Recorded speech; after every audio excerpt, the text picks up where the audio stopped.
Well, a video went viral yesterday of two men being kicked off a Delta flight, allegedly for speaking in Arabic. That was their claim. There's some problems with the story, though. First up, one of the men is a YouTube prankster known for these types of pranks designed to show how racist Americans are. Another problem, Delta and other passengers on the plane dispute the story vehemently.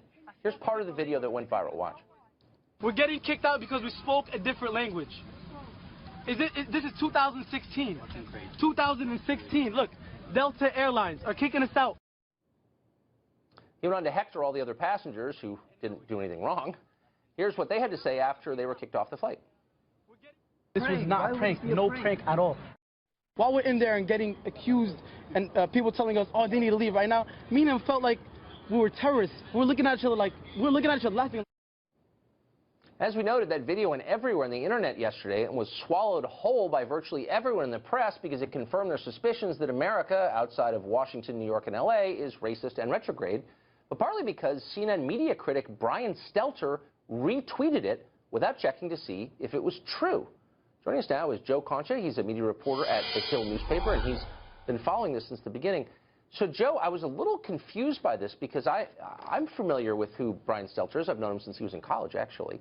And he's the guy always jumping up and down about how other news organizations are irresponsible, and before you tweet something out, you ought to check and double-check. That's journalism, double-checking to make certain it's true.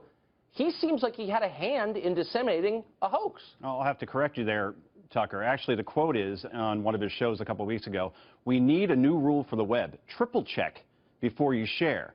Now, if you do a 10-second Google search on who Adam Saleh is, this prankster that you just outlined, it would show that he does this sort of thing. He's a professional hoaxer, and he's done this with airlines before. So the source is already highly questionable. And when somebody like Brian Stelter sends out that sort of video, shares it without context as to who this person is, it gives the story legs, it gives it legitimacy, it helps it go viral more, and most importantly, it basically is hurting American businesses because trending on Twitter yesterday, Tucker, was boycott Delta. You had celebrities like Olivia Wilde saying, never fly this airline again. So, you know, I've never quoted Winston Churchill on a cable news show before. I'm about to do it now. He said that a lie can go halfway around the world before the truth even gets its pants on. So by Stelter sending this out, even if the story is debunked, it's impossible to put the toothpaste back in the tube. This has already hurt Delta, maybe irreparably. Well, and by the way, I mean, this is, if you had just, as you noted, just check this guy for 1 second on Google, it really was like Tawana Brawley accusing you of assault. I mean, maybe it's true, but the source is so discredited that you would never retweet it. By the way, let's put up, in case our viewers haven't seen it, it's a performance from Brian Stelter on fake news, one of his favorite topics. Here we go. Fake news has become a plague on the web, and especially on social networks like Facebook. There are so many unreliable sources about this election, so we need a new rule for the web. Triple check before you share. So this is the guy who told us that there were hundreds of swastikas being painted on buildings after Trump got elected. This is a guy who spent a year flacking for Hillary Clinton. I was convinced he wanted to be her press secretary. How does he get, and that's fine, he's got a political point of view, he's a progressive, he's an activist.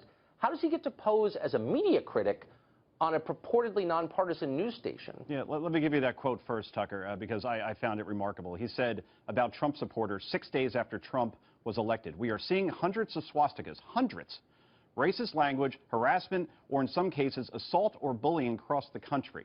Now, this has been disproven completely. No one can verify anything around hundreds of swastikas or hundreds of people getting beaten around the country. Did Brian Stelter apologize? No. Did he retract? No. Was there any accountability from management? No. You have inmates running the asylum, and that's the problem here. So, you know, I say a New Year's resolution, Tucker. Basically, journalists that purport to be straight news reporters, like you had Kurt Eichenwald on last week, you proved him to be an advocate. Brian Stelter should do the same thing, change the name of his show on Sundays from Reliable Sources to Countdown with Brian Stelter and say our mission is to call out conservative media bias while taking on Trump at every turn, and people will respect the fact that he is being transparent. That's exactly right. It wouldn't bother me. It's like NPR. If they would just stop pretending to be unbiased, I'd probably listen to it because at least it's honest. Last quick question. CNN has not responded. I mean, this seems like the irony of a guy who decries fake news, disseminating fake news, but have they retracted his tweet? Have they apologized for it? Have they corrected the record at all? You can go on Twitter right now to Brian Stelter's account, and you will see that tweet is still up, doing damage. People are still retweeting it out, and Stelter is standing by it, saying that he was only trying to point out the virality, how viral it was going. But again, he didn't provide any context around that tweet, and that does damage to Delta Airlines, and that's why fake news in this context is dangerous. It hurts American business, Tucker. That's a good point. Thanks a lot, Joe. I appreciate it. And now, defense attorney Alan Dershowitz, the author of Electoral Dysfunction, a guide for unaroused voters, and senior political commentator Peter Beinart, a contributor to The Atlantic. Also with us, Dennis Prager, nationally syndicated talk show host. Thank you, gentlemen. Dennis, I'm going to start with you. You were surprised that Israel called on the Trump team to weigh in. No, I'm not surprised. I'm in neither direction. However, your correspondent beautifully stated it. The unprecedented nature of all of this is really the unprecedented nature of the Obama administration leaving with a final kick at Israel. One can only say that one wishes that the president had as loving a relationship to the democratically elected president or prime minister of Israel as he does as he did for the dictator of Cuba. So whether surprised or not, remember the final call was made by the president of Egypt. So obviously something very persuasive was stated in that phone call, and I think most Americans support ultimately what the president-elect did. Alan, I spoke with you earlier, and I think you're looking at this question this way. You don't want President Obama to tie the incoming president's hands by making policy changes in the final weeks, but he is still the president. Shouldn't he, if he wants to change policy, shouldn't he be able to do it as he sees fit? Well, he can change policy, he can make speeches. What he should not do is change America's policy 40 years at the United Nations. If the Security Council resolution goes through, it completely ties the hand of an incoming president. You can't undo a Security Council resolution. You can't take away a veto. And this Security Council resolution is an invitation to the International Criminal Court to go after Israel. It's an invitation to the BDS movement to start sanctioning Israel. It's a very, very bad resolution. And there's a big difference between an outgoing president making a speech and changing the policy, which can then be changed by the incoming president, and doing something permanent and irrevocable. And that's why I think Donald Trump did exactly the right thing. He said to the president, you do what you want in the last days of your administration, but don't tie my hands. I actually wrote a piece about this before the election, urging the president not to tie who we then thought would be the new president, Hillary Clinton's hands. And I'm confident, by the way, if Hillary Clinton had been elected, she would have called the president and said, do not tie my hands. This president is acting undemocratically. 88 senators have opposed to this, the vast majority of Congress, the vast majority of the American people. This is a parting shot by a frustrated president who thinks more of his own legacy. Let me just finish one point. You have no right, Alan, you have no right to slur the president in an ad hominem way. You don't know what his motivations are, and that's beyond the pale. It's beyond the pale. Okay, you've spoken for long enough. Let me finish my point.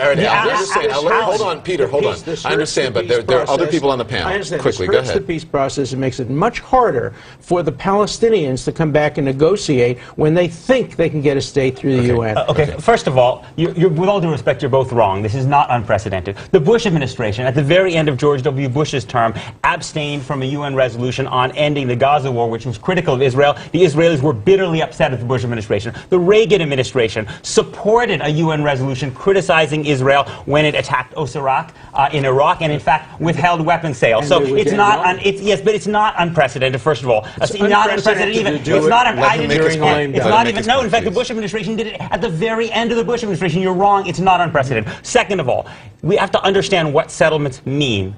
You are entrenching Israeli control over a territory where Palestinians live under military law, lack free movement, are not citizens in the state in which they live, and lack the right to vote for the government of their country. And Jews have all of those rights. Many of the settlements, according to the Israeli government, are built on Palestinian, individually owned Palestinian land. What settlement growth means is that you essentially use the fact that they are non-citizens to take that land from them and give it to Israeli Jewish settlers. That's morally wrong, and many of Israel's own leaders leaders have said it's very bad for Israel. None of them supports a UN resolution. Actually, many of them. You name me one. Name me one who supports a UN resolution. I don't know, but because you can't. What I do know is that 4 Israeli leaders, both Barak, Omer, Dagan, who had Mossad, and Diskin, who had Shin Bet, all have said this is leading Israel to an apartheid future. Not my words, their words. Well, this is a serious problem. Oh, because you know better than that. I do. All right, stand by. Go to Ramallah sometime and see a beautiful city with not a single Israeli policeman,